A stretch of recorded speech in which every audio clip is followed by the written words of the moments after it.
Jimmy Joseph loves rugby. All he dreams about is one day playing for his country in a World Cup, or winning a test series for the Lions with a last-minute drop goal. But when he kicks an up and under in the schoolyard and accidentally hits his new teacher, Mr. Kane, on the head, he makes a powerful enemy.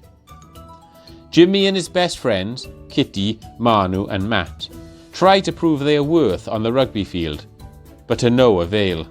Mr. Kane has it in for them. And life is already hard enough as they struggle to deal with the antics of team captain Mike Green, well known as the school bully.